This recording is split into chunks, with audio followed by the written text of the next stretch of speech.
फिर वो सर दर्द की बहस में मज़ीद ये समझाते हैं कि जब मैंने जायज़े लिए तो फिर मुझे ये ख्याल आया कि क्यों ना मुख्तलिफ पॉइजन्स, टॉक्सिन्स यानी जहरीले मादों को इस्तेमाल करके देखूं और इस्तेमाल करा कर देखूं, और इसका नाम प्रूविंग उन्होंने रखा।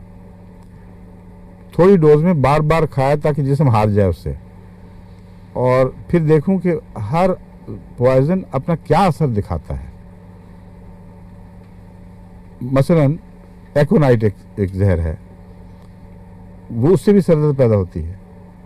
जब वो एकोनाइट उन्होंने इस्तेमाल किया तो उन्होंने इलामतें नोट की कि एकोनाइट से सर दर्द जो पैदा होती है अचानक आती है, तदरीजन नहीं होती, और चेहरा तमतमा उठता है और दिल इस तरह धड़कता है जैसा ढोल बज रहा हो, और यानी शिद्दत पैदा हो जाती है उसमें, और शदीद खौफ तारी होता है, और ऐसा मरीज़ यकीन कर लेता है कि बस मैं गया, अभी मैं मर जाऊंगा। ये इलामतें हर दर्द की तो नहीं है।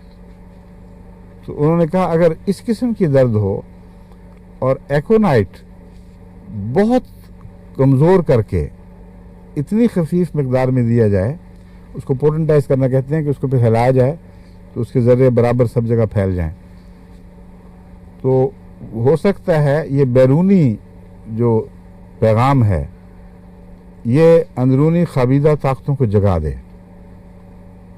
ये उन्होंने एक तस्वुर बांधा, और इस पर उनकी मदद, उसके जो वैक्सीनेशन का इलाज उस वक्त जारी हो चुका था, उसने इनकी मदद की कि वैक्सीनेशन भी तो दरअसल एक ऐसे जरासीम को जिस्म में दाखिल करना है जिनको अमदन कमज़ोर कर दिया जाता है। ये यकीन पैदा कर लिया जाता है कि ये जरासीम इस तरह नीम मुर्दा हो चुके हैं या तकरीबन मर ही चुके हैं कि अब ये जिस्म में वो बीमारी पैदा करने में नाकाम रहेंगे। उसके ख़िलाफ़ जिस्म रद्द-ए-अमल दिखाता है और कामयाब रद्द-ए-अमल दिखाता है, मगर बाज़ में शदीद बुखार भी चढ़ जाता है, जिस्म टूटने लगता है, मगर वो बीमारी नहीं होती, और फिर 3-3 साल तक उस बीमारी से इंसान कुलियतन महफूज रह जाता है। फिर वो बड़ी मकदार में भी जरासीम अंदर वो फेंक दो उसके, तभी भी कोई फ़र्क नहीं पड़ेगा। तो ये जो तहकीक का रास्ता था ये आगे खुलता चला गया, नए दरवाजे खुलते रहे। तो उन्होंने कहा ये तहकीक की, और फिर तलाश में रहे कि कोई ऐसा मरीज़ दिखाई दे जिसमें एकोनाइट की इलामतें दिखाई दें। एकोनाइट उन्होंने इस तरह बनाया कि एकोनाइट को 100 कतरों में डालकर एक कतरा, उसको खूब अच्छी तरह हिलाया, यूँ एक शीशे में 100 कतरे अंदाज़न रख लिए ना उन्होंने, और फेंक दिया उसको। आखिर पे एक कतरा जो चिमटा रह जाता है साथ, उसी में दोबारा उतना पानी या अल्कोहल डाल दिया और उसको फिर शेक किया और फिर फेंक दिया। तो उन्होंने कहा ये 2 पोटेंसी है।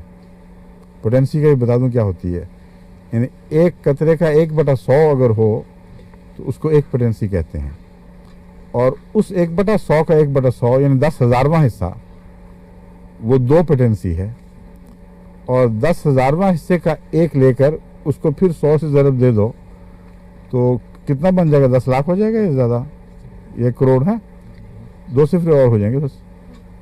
वो तीसरी पोटेंसी है। और फिर उसको दोबारा एक कतरा उसका लेकर उसमें उसको 100 गुना ज़्यादा पानी मिला दो या कोई दूसरा महलूल, 6 करोड़ चौथी बन जाएगी, जिसको हम 30 पोटेंसी ऑर्डिनरी पोटेंसी कहते हैं। वो ये चीज़ है जिसका मतलब ये है कि अगर आप 1/1 लिखकर 60 सिफरे उसके इर्द गिर्द लगा, इसके दाईं तरफ लगा दें, तो एक कतरे का इतनावां हिस्सा उस दवा में है जिसको आप 30 के तौर पर खाते हैं, और ये रोज़मर्रा की मामूली दवा है। इसको छोटी पोटेंसी कहा जाता है, और इसको पढ़ने के लिए किसी ज़ुबान में कोई लफ्ज़ नहीं है। 60 ज़ीरो वाला कोई हरफ, कोई हिंसा, कोई एक्सप्रेशन किसी ज़ुबान में नहीं है, ये क्या चीज़ है।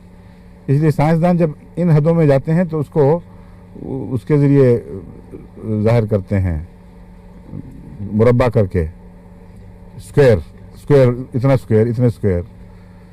तो ये होम्योपैथिक का तरीक़ था जो उन्होंने इजाद किया। اور جب ایسا مریض سامنے آیا انہوں نے وہ دوائی دی وہ فوراً ٹھیک ہو گیا. تو ایک اور دلچسپ نتیجہ انہوں نے یہ نکالا اور تجربے سے اس کو ہمیشہ درست پایا کہ جو بیماریاں اچانک آتی ہیں وہ اچانک چھوڑ دیتی ہیں. وہ ایکیوٹ ڈیزیز کہلاتی ہیں ان کے نزدیک. یا وہ مریض کو ساتھ لے جائیں گی یا فوراً اس کے پیچھے چھوڑ دیں گی اور کلیتاً واپس چلی جائیں گی.